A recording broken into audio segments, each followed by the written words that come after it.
Hello, and thank you for your participation in ACI's Lunch and Learn webinar. We appreciate your interest in today's topic, germ reduction and disease prevention in schools. My name is Jen Coolidge. I am the project director in the education department at the American Cleaning Institute. Like the first webinar on accident prevention in the home, we will be recording this webinar. Shortly after the webinar ends, we will be sending the link of the recording to everyone that registered. Just a few reminders before the webinar begins. The audience will be muted until the question and answer segment. If you have a question during the webinar, you can type it in the question box.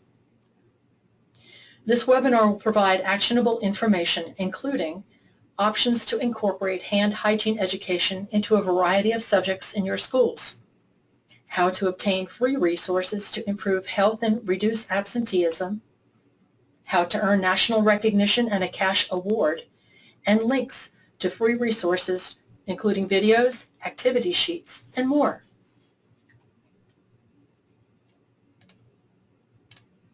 From all of us in ACI's Education Department, we applaud the work that you are doing in your schools and communities in keeping children safe, healthy, and in school learning. Partnerships with organizations like yours truly are the backbone of the work that we do here at ACI. There are a number of organizations that have registered for today's webinar, including the Alberta Health Services of Canada, the American Chemistry Council, and Eurochem. There are also some universities and institutions of higher learning that are also participating in them. Some of them hail from Cornell, California, Louisiana, Kansas, Michigan, Oklahoma, Tennessee, and West Virginia. We also have quite a few K-12 schools participating today.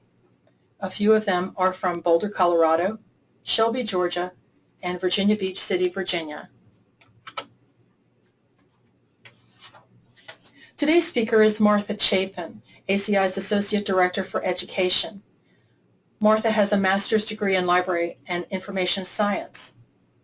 Since joining the American Cleaning Institute 9 years ago, Martha has led the Healthy Schools, Healthy People, It's a SNAP annual awards program in partnership with the Centers for Disease Control and Prevention. During this webinar, Martha will share more with you about this program and the role that it plays in germ reduction and disease prevention in schools across the United States.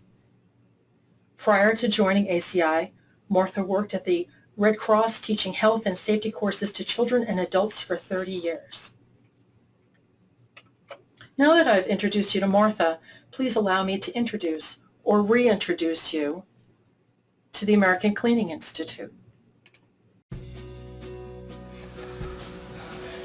The consumer touches our products literally every single day, whether it's cleaning their laundry, cleaning their home, cleaning their families, cleaning themselves. We have a chance to really see our products in use in everyday life.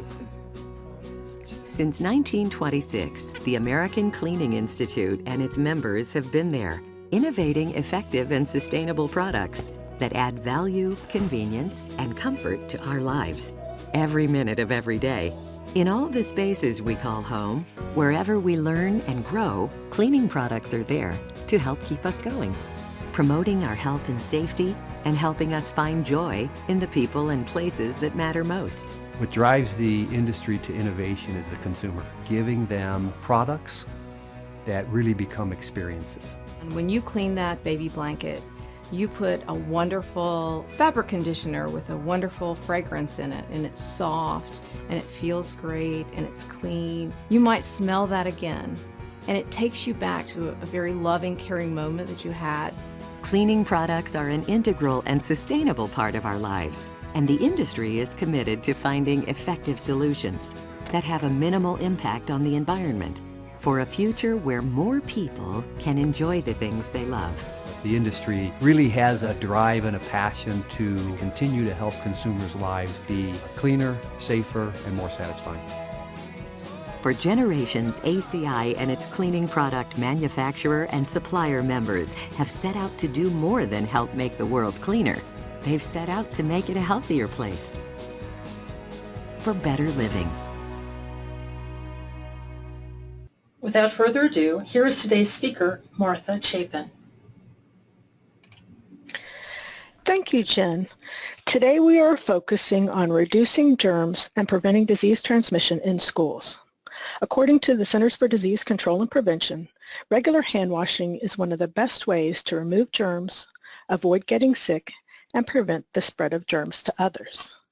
This means that with good hand hygiene behavior, students can stay healthy and in school learning. Clean hands can also reduce teacher absences. ACI has been promoting the importance of clean hands in schools since our beginning more than 90 years ago. In fact, one of our earliest reports published in 1928 summarized findings of a survey on hand washing and hand washing facilities in school. To put clean hands in perspective, think about what you touched already today. Before you logged into this webinar, you may have touched the handle on a staff refrigerator to grab your lunch or touched several door handles when you left your school or work to buy lunch. You closed the door if you're lucky enough to be in an office or an empty classroom and touched your keyboard, mouse, headset, or phone to join us online. No matter where you went this morning, I'm sure you touched more than a few things along the way. Here are two more things you probably touched today, maybe even a few times. So what do you think has more germs? A toilet seat or your phone? A recent study found that 49 germs per square inch on a toilet seat, and we are all taught to wash our hands after using the toilet. But there were 45,000 germs per square inch on our cell phones. And when is our cell phone not in our hand or next to our faces? Don't run out of the room to wash your hands just yet. First, let me share a refresher.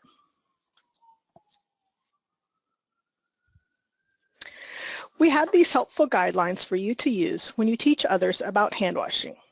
And as you read through these reminders about when to wash, I'll share some of the science behind the recommendations on how to wash your hands. You can read the actual research on cdc.gov/handwashing.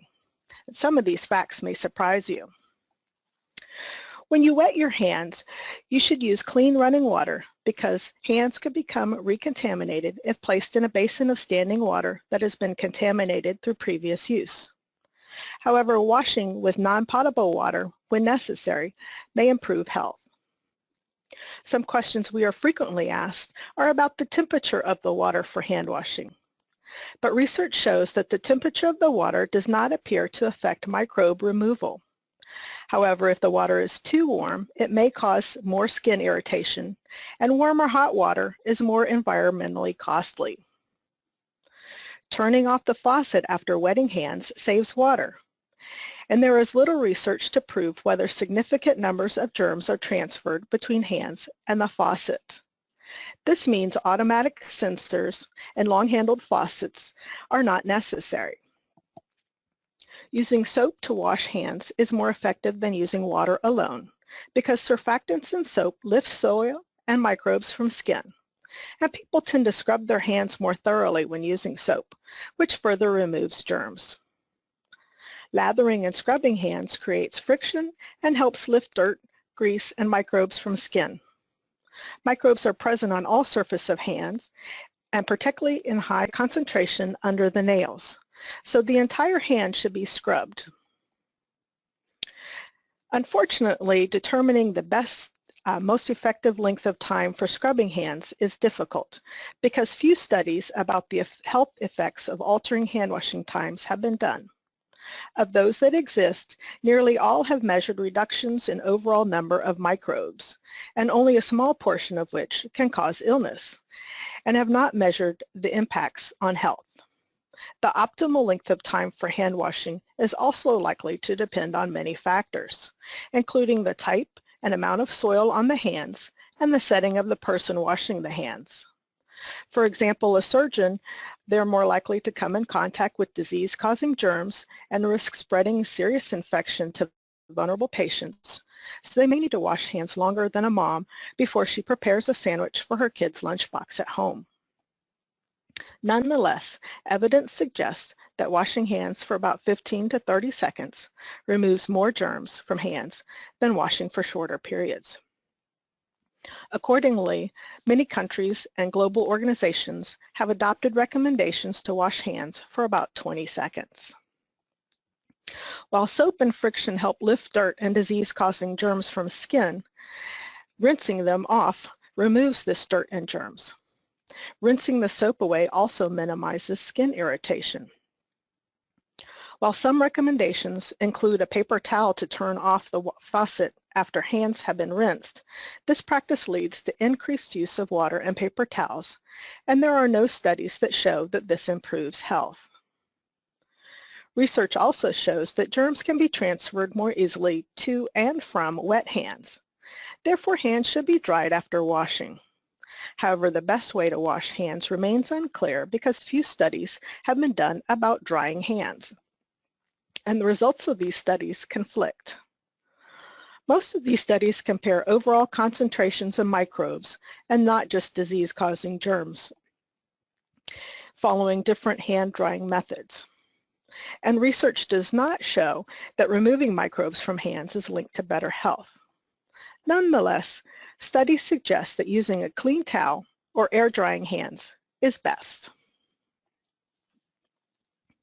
So the golden rule is to use soap and running water to clean hands. But we know there are many times when soap and running water are not available for cleaning hands, or there just doesn't seem to be enough time. We won't try and do the math for lunchtime lost with one sink, 30 students, each scrubbing hands for 20 seconds. When soap and running water are not available, use hand sanitizers or hand wipes. For safety, make sure there is an adult monitoring the hand sanitizer use at schools. Don't let students use too much. Check the label for directions and remember that little hands won't need as much as adult-sized hands. Also remember that hand sanitizers are not as effective as soap and water when hands are visibly dirty or greasy. Another important difference between washing hands with soap and water and cleaning them with a hand sanitizer is that alcohol-based hand sanitizers don't kill all types of germs, such as the stomach bug called norovirus, some parasites, and C. diff, which causes severe diarrhea. Hand sanitizers may not also remove harmful chemicals such as pesticides and heavy metals like lead. Knowing when to clean your hands and which method to use will give you the best chance of preventing sickness. To help improve hand hygiene habits, prevent the spread of infectious disease, and reduce related absenteeism, ACI and the Centers for Disease Control and Prevention joined forces in the early 2000s to create the Healthy Schools, Healthy People, It's a SNAP program. And SNAP stands for School Network for Absenteeism Prevention. The goal of this program is to make hand cleaning an integral part of the school day. This grassroots, education-based effort is designed to get the entire school community talking about clean hands by providing tools for incorporating hand hygiene into multiple subject areas and activities. Our goal for improving good hand hygiene habits in school does impact student health and makes a lasting impression. Mr. Epstein, the then PE teacher, and Ms. Hendricks, the school nurse, partnered together to improve hand washing at Dorset Shoals Elementary near Atlanta, Georgia. As you can see from Nick's quote that he sent earlier this summer, their efforts resulted in a 50% reduction in school absenteeism the following year, and they continue to place a daily focus on health and wellness. And when students learn proper hand washing in school, they go home and tell their parents and siblings, and this helps families and communities stay healthier. The Healthy Schools, Healthy People, It's a SNAP program is all about fostering simple, health-enhancing behaviors through the entire school community. This is not a curriculum, but tools that make it easy to foster teamwork and incorporate hand washing into regular school classes. And to honor schools for their original and creative hand washing projects, we have an annual awards program. The awards recognition program is intended for educational purposes and is open to all private and public K-12 schools in the states, territories, tribes within the U.S. The top award gives student teams a chance to gain national recognition, plus an all-expense-paid educational trip for 3 to Washington, D.C. or Atlanta, Georgia, with a VIP reception, a $5,000 cash award for the school, valuable publicity, and free soap and hand sanitizer products for your school. To apply, schools just need to submit a one-page summary of their project by January 31st. The awards program is more than just proper hand washing. The 2017 awards recipients were 3 seniors from Litchfield High School Family, Career, and Community Leaders of America, FCCLA. They developed a Healthy Holidays campaign to educate students from Litchfield, Minnesota school system. They created a series of videos that they shared on social media, recruiting additional students to be in their videos. This resulted in more actors than expected and the special needs class requesting to participate, so they made an extra video. Their awards trip to Washington, D.C. was an educational 3 days where they experienced our area's monuments and history. Their national press coverage included a press release from Senator Klobuchar, and they were in the newsletter from Representative Peterson. Their breakfast with Senator Franken was the background in a segment with the CBS Sunday morning TV show. So they really got national recognition. The team is also on the homepage of the Healthy Schools, Healthy People website and was featured at the FCCLA National Meeting promotions to their peers. In addition to learning more about germ reduction through good hand hygiene habits, the team learned life skills, including planning, goal setting, research, problem solving, decision making, and public speaking. With the exception of following CDC guidelines for hand washing, which I covered earlier, there are no limits to what kind of clean hands project your school creates. You could team up like the school nurse and PE teacher at Dorset Shoals Elementary, or create a project with your school or organization or club like Litchfield FCCLA chapter did this year. The AV club or computer science class could create a website or funny or educational videos or have a video contest. Your English class could read to younger students or write a story or post messages on social media. A family and consumer sciences class could write and conduct lessons with hands-on activities to teach younger children to wash hands correctly. A science class could create a scientific study on the spread or growth of germs from unclean versus clean hands. A music class could write a song. A math class could create a survey and figure statistics for hand washing rates and absences in your school. Or you can combine your foreign language and fine arts and digital arts classes and create multi-language posters. If you have a drama club, you could even write and produce a school play. The website, itsasnap.org, has resources to help you develop a Clean Hands project that works for your school. Under the Get Started tab, we have germ detective missions for students to complete and idea starters for teachers, school nurses, and school administrators. This is also where FCCLA chapters will find information for incorporating hand washing into any of the FCCLA national competitions like STAR events. Under Learn More, you can view project recaps from the previous award recipients. And the Resources tab is where you'll find hand washing facts. Be sure to follow these key hand washing messages from CDC when you create your Clean Hands project. And if you need additional resources for your project like posters, videos, activity sheets, and certificates, you will also find these on the website. Thank you, Martha. Just a quick note, additional materials are available for downloading from ACI's website under the Clean Hands tab. If you need to order educational materials, you can always email us at education cleaninginstitute.org. Please be sure to like and follow us on Facebook, where we are always providing updated information about ACI's education programs. And lastly, did you know that ACI has a new blog? It's called Clean and Happy Nest. Be sure to go to cleanandhappynest.org and sign up for it. So now we're going to open the floor up for any questions that you may have for Martha. Martha, we did get a question. It was asked by Keith Schnuringer, and he is asking, is it better to use a paper towel instead of an air dryer to dry hands after washing in order to optimize germ reduction on hands? That's a great question, and I looked through the research that CDC has at this time, and it's not clear which method works best.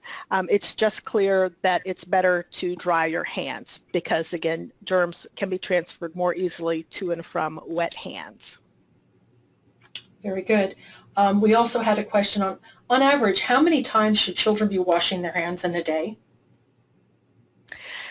That all depends on what they're doing. So in our refresher class, we said when you should wash your hands. Remember, it's before and after you're making food, before you're eating, after using the restroom, and again, anytime hands are visibly dirty or greasy. Great. We have a question, is this hand washing information on this video available? The resources are available on our website on the cleaninginstitute.org/cleanhands and also on itsasnap.org. We have all of the publications there, our activity sheets, links to videos and storybooks. We also have copies of some of the posters that our previous award recipients have completed. So there's some great materials for you to use. And we are recording this webinar, so you'll also find this on our website in a few minutes after the webinar is completed. Excellent. There's another question. Where did the research come from about the microbes on a toilet seat compared to a phone? Would love to cite this. I'll have to get back to you on that one. But, okay. Let me make a note of that. Excellent. We have another question. Which is better, hand washing with soap or just using hand sanitizer? It depends on the situation. So if you don't have soap and water, using hand sanitizer is better than nothing, of course. And if you do have soap and water available, it's best to use that. Great. And Martha, one more time, can you tell everyone where they can get bookmarks and posters or other educational materials? Sure. On this page, on that slide that's showing, it's cleaninginstitute.org, and then if you'll do /cleanhands, you'll find a link to all of our educational resources on that page. And then also on itsasnap.org, under the resources tab, you'll find information there. Okay, we have a question in. Is it true that overusing hand sanitizer can eliminate healthy bacteria? I don't have the answer on the tip of my tongue for that one. I'll have to get back to you. Very good. So that's about all the questions that we have at this moment. So we're just about out of time. If you submitted a question that didn't get answered, we will be addressing them in a follow-up email that will also have the link to today's recording that you can share with others that can be watched anytime. The email will also have a link to a short survey. ACI wants to know what your thoughts are about today's webinar, so please take a moment to share your feedback with us. We would also like to take this moment to remind you of our upcoming webinars. Our next webinar is August 30th, and the topic of the webinar will be about sustainable living. As consumers, ACI knows that this will be a webinar that you don't want to miss, so mark your calendars and please register for it. Thank you again for joining ACI in addressing germ reduction and disease prevention in school. This concludes today's webinar.